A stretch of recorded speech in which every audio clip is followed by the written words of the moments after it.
556 പേജുള്ള വിധിപ്പകർപ്പാണ് കോടതി വായിക്കുന്നത്. സാഹചര്യ തെളിവ് നല്ല രീതിയിലാണ് ഉപയോഗിച്ചിരിക്കുന്നത് അന്വേഷണം. അത് തന്നെയായിരുന്നു ഏറ്റവും പ്രധാനപ്പെട്ട കാര്യം.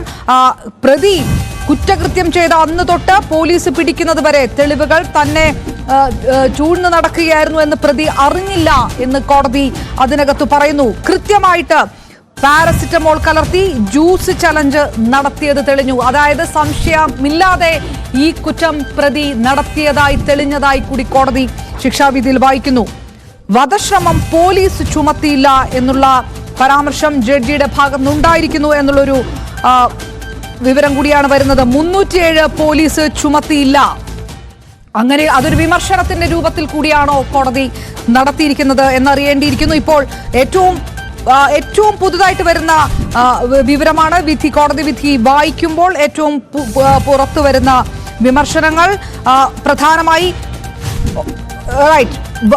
ഷാരോണുമായി ഗ്രീഷ്മ ലൈംഗിക ബന്ധത്തിൽ ഏർപ്പെട്ടതിന് തെളിവുണ്ട് എന്നതടക്കം കോടതി വായിക്കുന്നു. അപ്പോൾ ഗ്രീഷ്മ ഇത്തരം ചില ഒബ്സീൻ ദൃശ്യങ്ങൾ പുറത്തുവിടുമെന്ന് ഷാരോൺ ഭീഷണിപ്പെടുത്തിയിരുന്നു എന്നുള്ളൊരു വാദം ഗ്രീഷ്മയുടെ ഭാഗത്തു നിന്ന് പ്രതിഭാഗത്തിന്റെ ഭാഗത്തു നിന്നുണ്ട്.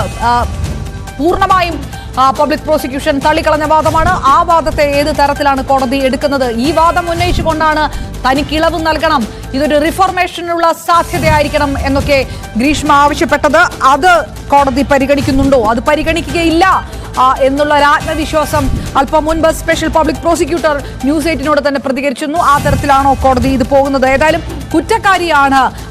കുറ്റക്കാരിയാണ് ഏതെങ്കിലും തരത്തിൽ ആ കുറ്റം നടത്തിയത് പിടിക്കപ്പെടുമെന്ന് ഗ്രീഷ്മ കരുതിയിരുന്നില്ല എന്നുള്ളൊരു പരാമർശം കൂടി കോടതിയുടെ ഭാഗത്തുനിന്ന് ഉണ്ടായതായിട്ട് വരുന്നു. 556 പേജുള്ള വിധിപ്പകർപ്പാണ് വായിക്കുന്നത്. പോലീസിനെ അഭിനന്ദിക്കുന്നു. അപ്പോഴും